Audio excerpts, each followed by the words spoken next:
Olá, querida, que alegria ter você por aqui para mais um Psicologia e Palavra.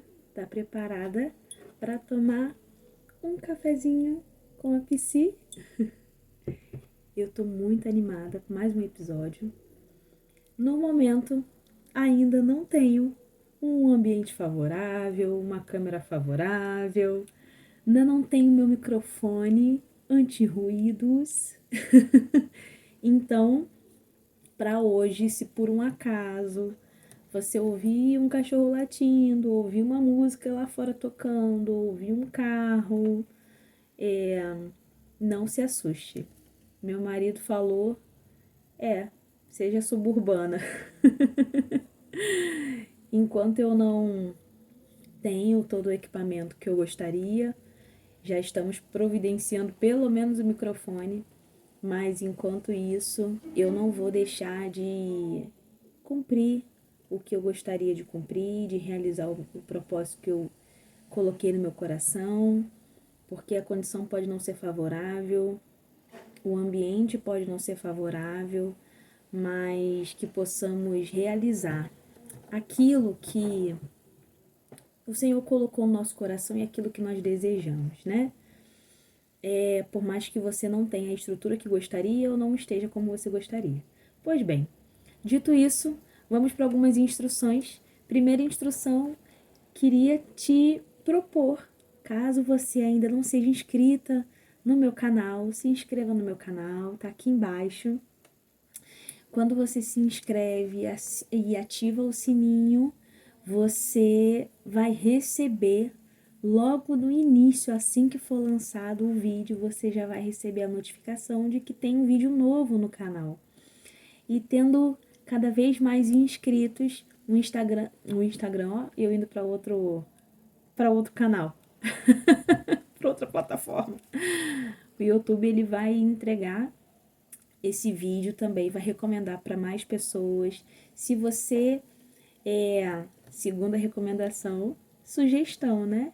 Se você achar que esse conteúdo ele é um conteúdo que faz sentido, é um conteúdo que outras mulheres também possam acessar, que seja interessante, então você também pode curtir aqui embaixo, já dá o seu gostei, o seu curtir, o seu like, e o YouTube também vai entender que é um vídeo que pode ser recomendado e direcionado para outras mulheres também.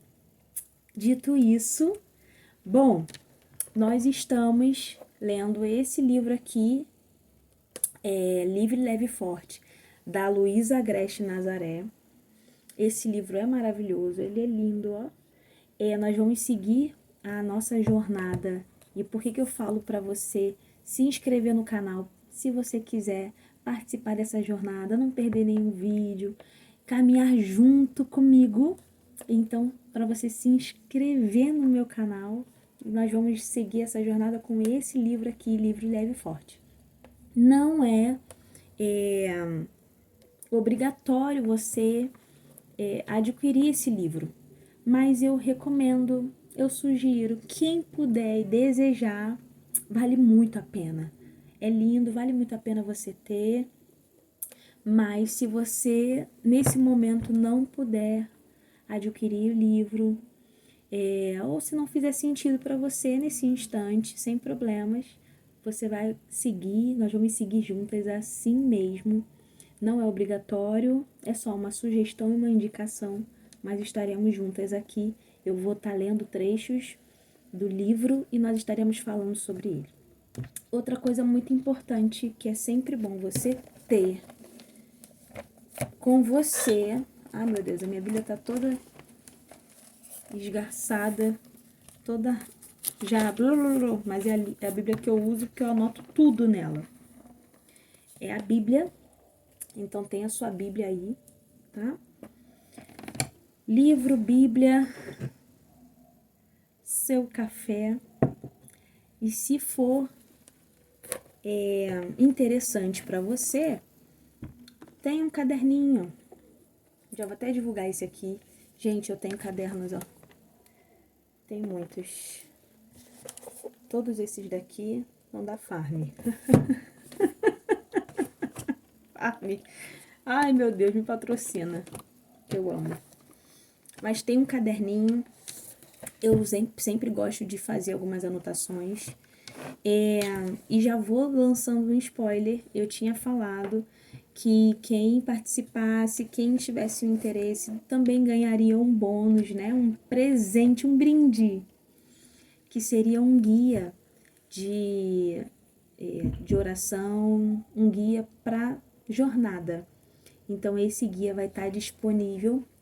Eu vou falar quando e onde, mas esse guia vai estar disponível. Ele vai trazer reflexões, algumas palavras que nós trouxemos no vídeo, no capítulo. Ele vai andar com a gente na jornada, vai ser por capítulo, ok?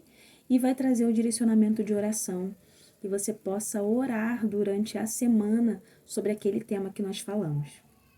Pois bem, dito tudo isso, vamos orar para iniciar esse momento? Vamos lá? Senhor Deus e Pai, te conduzo, Senhor, esse momento.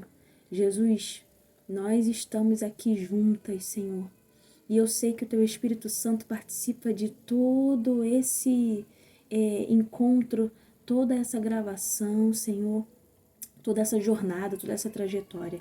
Pai, eu te peço em nome de Jesus, nos ajuda, prepara os nossos corações para ouvirmos e entendermos aquilo que o Teu Espírito Santo quer falar conosco. Senhor, que possamos ter discernimento, que possamos, Senhor, estar com o coração preparado e voltado para Ti, conectadas contigo, Senhor. Fala conosco, Senhor Jesus. Usa a minha vida, mas também, Senhor Jesus, eu te peço, continua ministrando ao coração da Tua filha, Senhor, que nesse momento está assistindo esse vídeo. Eu não sei em qual momento ela vai assistir, Senhor, mas que a palavra faça sentido, Senhor. Que venha ao meu coração, Senhor, a Tua palavra que vá ao coração das Tuas filhas, Senhor. Porque eu preciso, eu sou dependente de Ti, o Senhor sabe disso. Pai, eu preciso da Tua orientação. Me usa como instrumento e fala conosco. Precisamos ouvir a Tua voz, em nome de Jesus. Amém. Corações abertos. Vamos lá? Hoje eu vou dividir esse capítulo, hoje a gente vai para o primeiro capítulo, e eu vou dividir ele em duas partes. O primeiro capítulo é esse daqui, e o tema é Tire as armaduras e corra o risco de ser vista por inteiro. E ele começa assim. Eram 4 horas da manhã, quando fui acordada pelo meu coração disparado e um aperto no meio do peito que me impedia de respirar. Meus olhos se abriram em um susto. Eu iria morrer? Pensamentos começaram a encharcar minha mente e ameaçavam me afogar. Seria melhor morrer do que continuar vivendo assim, pensei de novo.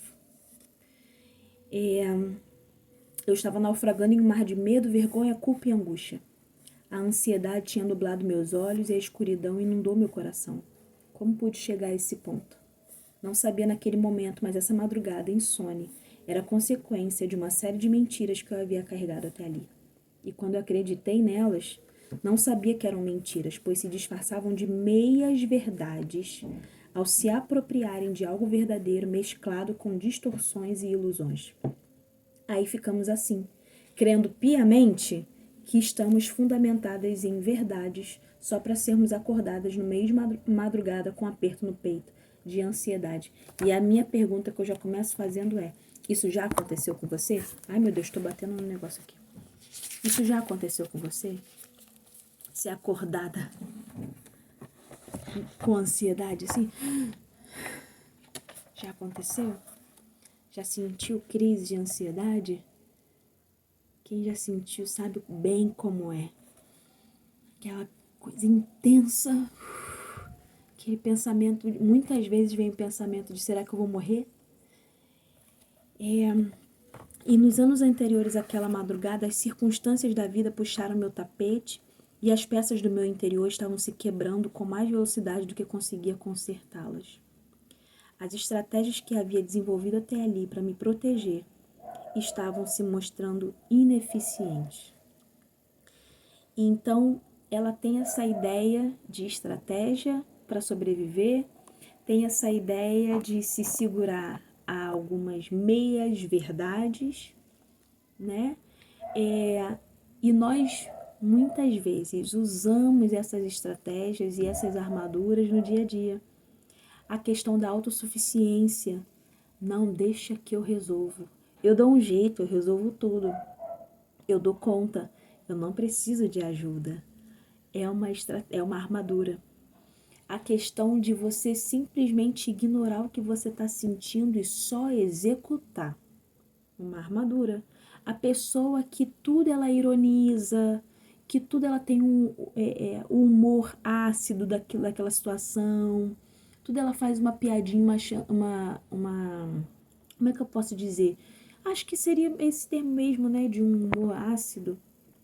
É a pessoa que ela prefere não mostrar a vulnerabilidade dela. Então ela faz graça dos outros para não olharem para ela. É uma armadura, né? A pessoa que intelectualiza tudo, porque não quer sentir. Então são armaduras que as pessoas vão usando para realmente para não estarem expostas, ou para não se sentirem expostas, para não entrar na vulnerabilidade, para não mostrar o que realmente está por trás daquilo ali. Só que a grande questão é, quanto mais nós só usamos as armaduras, parece que nós estamos batalhando o tempo inteiro. Parece que o tempo inteiro eu estou numa guerra. Porque a armadura, ao mesmo tempo que ela muitas vezes é usada para me proteger, mas se eu só sei usar ela, eu não consigo ser acessada por nada. Eu não sou acessada por dor, né? Porque a armadura tá ali para me proteger, mas também eu não sou acessada por afeto.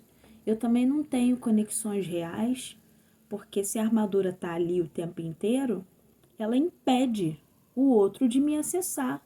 Então, ao mesmo tempo que ela pode ser usada como proteção, ela também te impede de ter uma conexão que deveria fazer sentido e que deveria te afetar. O que é o afeto? Afeto é exatamente isso, permitir ser afetado. Isso é afeto.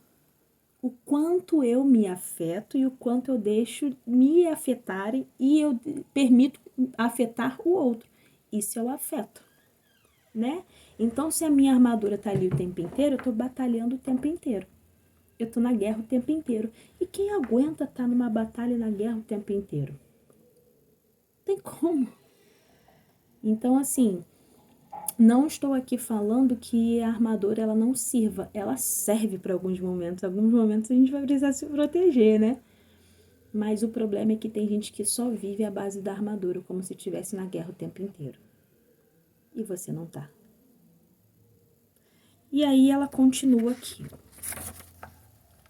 Ao invés de me salvar, essas meias verdades eram como corrente me aprisionando a padrões idealizados, que me afundavam em frustrações, comparações, culpas e anseios. Pressionavam-me a querer dar conta de tudo sozinha, achando não precisar de mais ninguém. Olha as armaduras aí. Apressavam meus pensamentos, tentando antecipar todos os cenários do futuro, e isso é algo muito comum na ansiedade. A pessoa ela vai antecipando cenários, ela vai tentando criar uma sensação de segurança, criar aquela sensação de controle para ela não ser pega de surpresa. Então, ela tem plano A, tem plano B, tem plano C, tem plano D. Isso é uma característica de ansiedade, porque quando você é pego de surpresa, você sai do controle, você tem medo do que possa acontecer. Só que a grande questão é, nós não temos a certeza do que vai acontecer. Então, se eu já me preparo antecipadamente para todos os cenários, eu estou ditando que aquilo ali com toda certeza vai acontecer. E se sair do meu ritmo? Aí já era, né? Então, uma questão da ansiedade é essa, a criação de cenários, tá? A fim de traçar estratégias para que nada saísse do meu controle. Faziam me esconder por detrás de uma armadura de aparente força e capacidade de lidar com qualquer situação. Mas por dentro, meu coração inseguro chorava solidão e impotência. E aí ela fala sobre essa questão de não se deixar acessar, não deixar com que a acessassem, para que não vissem de fato o que estava dentro dela. Porque essa é uma das funções da armadura. Você não vê quem tá ali. Aí eu tava pensando da questão da armadura, tava lembrando do Shrek. A mente da sanguínea voando. Quem é sanguíneo vai me entender. Enfim, o Shrek, no primeiro filme, ele fala não, ele vai lá salvar a Fiona, e aí ele tá vestindo ele não tá nem todo trajado, ele tá só com um capacete, se eu não me engano, se não me falha a memória. E ela fala, tira o capacete que eu quero ver quem me salvou. Então a armadura, ela também impede que as pessoas te vejam de verdade. Você se esconde, porque você não quer que as pessoas de fato acessem a realidade, que às vezes nem você tá dando conta da sua realidade, então como é que o outro vai acessar? E ela fala, em meio à escuridão do meu ataque de pânico às 4 da manhã, as meias verdades não eram o bastante. E aqui eu quero abrir um parênteses, o que é um ataque de pânico? Ela teve esse ataque de pânico às 4 horas da manhã, né? Ela estava tendo esse ataque de pânico. E o ataque de pânico, ele é como se fosse um surto, um medo intenso, algo que surge assim, blue. Ele meio que vem do nada. Ele não precisa ter um gatilho aparente, tá? Eu conheço pessoas que estavam fazendo coisas normais da vida, coisas que talvez já tinham feito em outros momentos e naquele momento tiveram um ataque de pânico. Então ele vem como se fosse um medo intenso, um surto abrupto e intenso, e o pico dele acontece de forma muito rápida. O ataque ele pode durar, no total, tá? Entre 20 a 30 minutos. Só que a intensidade dele dura entre 4 a 10 minutos, vamos dizer assim. Por que dura esse tempo? Porque o corpo ele libera muita adrenalina. E o corpo ele não aguenta aquele pá de adrenalina, sustentar a adrenalina por muito tempo. Então ele é muito rápido. Ele não é algo que vai demorar hora, não. Ele é rápido, tá? Para ser um ataque de pânico, para configurar um ataque de pânico, o DSM-5 ele fala que você tem que ter entre 4 ou mais sintomas naquele momento. É claro que eu vou ler, querido, porque eu não guardo todos os sintomas. É coisa dessa. Mas primeiro sintoma. Primeiro não, né? Eu vou ler todos, assim. Tem que ter 4. Palpitações, coração acelerado ou taquicardia. Sudorese, que é aquele suor excessivo. Tremores ou abalos musculares. Sensações de falta de ar ou sufocamento. Sensação de asfixia. Dor ou desconforto torácico. Náusea ou desconforto abdominal. Sensação de tontura, instabilidade, vertigem ou desmaios. Calafrios ou ondas de calor. Formigamento ou dormência. Sensação de irrealidade, sabe? Aquela sensação de tipo, meu Deus, onde estou? Ou de estar apartado de si mesmo. Quem sou eu? O quê? Como se você estivesse se vendo assim de cima, você fica meio aéreo, meio... uma coisa muito estranha. Medo de perder o controle, que acontece muito. Medo de enlouquecer. Isso aqui vai me matar. Inclusive medo de morrer. Então, para se configurar um ataque de pânico, tem que ter, no mínimo, 4 desses sintomas, tá? Como eu falei, a duração dele é muito rápida, o pico dele é intenso, mas depois acontece a ressaca do pânico. Clinicamente, ele é chamado assim, tá? Ressaca do pânico. O que é isso? É o sintoma que fica como se o seu corpo liberou tanto que depois ele fica, sabe? Uma sensação muito esquisita, muito ruim no corpo, como se você realmente tivesse fadigado, como se o negócio não tivesse bom. É uma ressaca do pânico. Pode durar algumas horas, desculpa, gente, meu olho tá me incomodando muito. Pode durar algumas horas, ou entre 3 a 5 dias também, tá? Então, uma pessoa que teve um ataque de pânico, ela vai ficar ali algumas horas ainda sentindo aquela sensação no corpo, por mais que ela não esteja mais na intensidade do pânico, do ataque, na intensidade da adrenalina, mas ela vai ficar ali algumas horas ou de 3 a 5 dias, como se tivesse levado uma surra. Ele vai indo embora de forma gradual, lentamente, o corpo vai entendendo, o corpo ele vai retomando, a mente vai retomando o controle, vai entendendo, tipo assim, isso tá passando, não vai me matar, tá tudo certo. Então, aos pouquinhos, aquela sensação, ela vai passando, tá? De forma gradual. Deixa eu ver se eu esqueci de falar mais alguma coisa. Tá, lembrei. A diferença entre o ataque de pânico e o transtorno de pânico. Eu não sei se vocês já ouviram isso, mas ataque não é a mesma coisa que o transtorno, porque o ataque ele pode acontecer de uma forma muito rápida, muito abrupta. Pode ter um gatilho ou não pode ter um gatilho, mas geralmente tem uma situação envolvida ali. Por exemplo, a pessoa que guardou muito tempo uma situação, tá passando por semanas muito intensas e não botou pra fora. Enfim, ela foi guardando, foi guardando, foi guardando e tá achando que tá tudo certo. E aí ela decide fazer uma viagem e do nada, no meio da viagem, ela tem um ataque de pânico. Então, assim, mas tava tudo bem, eu tava no meio da viagem, tava tudo certo, não aconteceu nada comigo. Tá, mas como é que tava a sua vida ultimamente? Como é que foram as últimas semanas? Tá passando por algum evento? Aí você pode ver que talvez a pessoa tenha perdido o emprego, talvez a pessoa esteja passando por um divórcio. Enfim, uma situação que pode desencadear um ataque de pânico. Então não é que tem um gatilho daquele momento. Exemplo, eu sempre andei de carro. Pô, tô tendo um ataque de pânico dentro do carro. O que o carro tem a ver com isso? Então, não necessariamente que o carro seja um gatilho. Mas pode acontecer de você estar com alguma situação e aquilo ali acabar te gatilhando, tá? Então, o ataque de pânico, ele tem pode ter uma situação estressora aí. O transtorno de pânico não tem nada. Não tem uma situação estressora, não tem gatilho, não tem. Não tem. Ele já virou uma questão clínica, já virou uma questão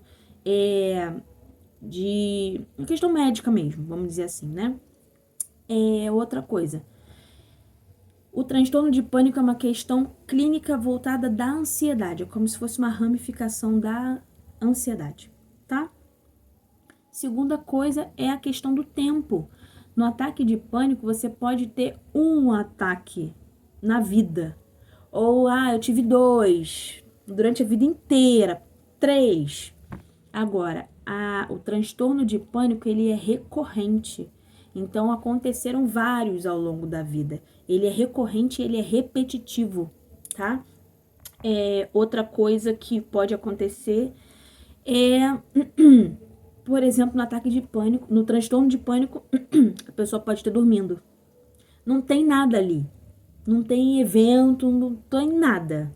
Mas a pessoa pode estar dormindo e acordar com o transtorno de pânico. Apesar dela ter acordado com ataque de pânico, mas o que configura um transtorno, diferencia um transtorno de um ataque, é realmente a duração dele em questão de recorrência, tá? Na vida, ou em momentos mais vezes ao ano, eles são mais repetitivos, tá bem? Dito isso, ela falou que as meias verdades dela não estavam bastando para acabar com aquele ataque, com aquele episódio. Eu precisava de amor de verdade. Eu precisava que alguém invadisse a minha escuridão e me amasse assim, sendo só sombras e peças quebradas. Mas quem poderia me dar o amor de que eu tanto precisava? Se me vissem aos pedaços, incompleta e imperfeita, como poderiam me amar? Será que existiria outro caminho para me sentir plenamente amada que não o de tentar me proteger, consertar e esconder por trás de uma armadura? E a grande questão da armadura também é essa. É o medo de não ser amada pelo que é.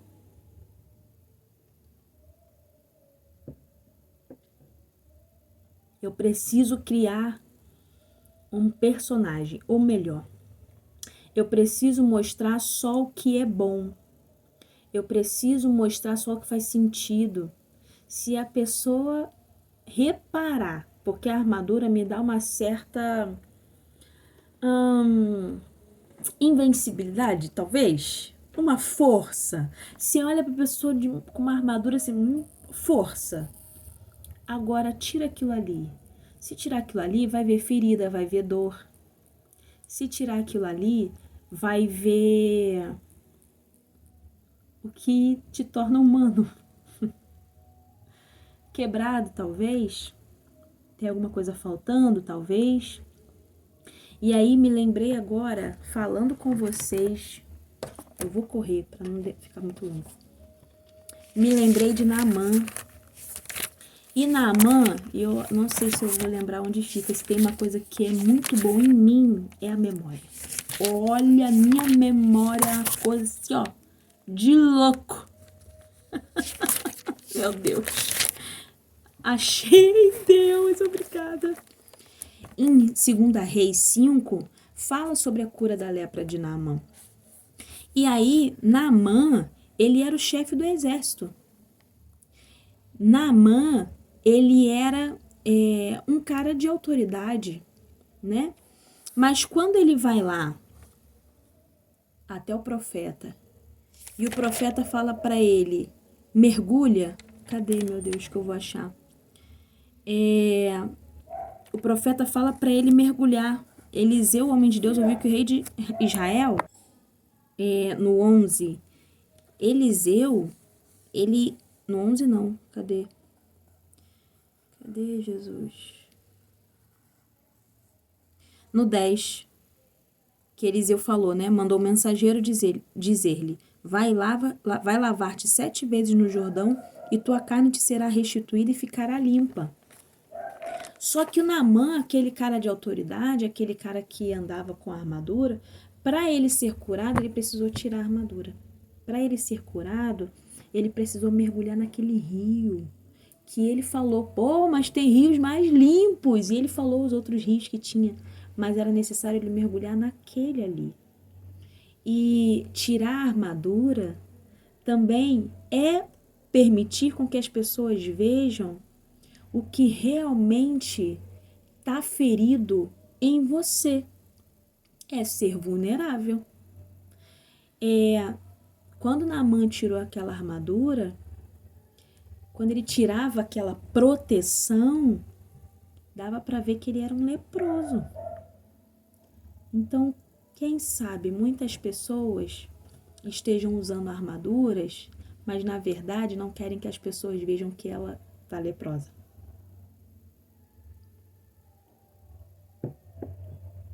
Mas eu só consigo me curar quando eu tiro a minha armadura e eu permito com que acessem aquilo ali.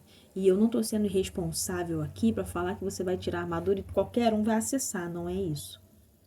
A gente sabe que muitas vezes as armaduras elas são necessárias, mas elas têm que ser usadas de forma estratégica e dependendo da situação, ela está protegendo o quê? Pensa aí. Dependendo da situação, o que a sua armadura está querendo te proteger? Porque em alguns momentos você vai perder conexões reais e preciosas, permitindo com que outra pessoa te acesse por medo de se expor.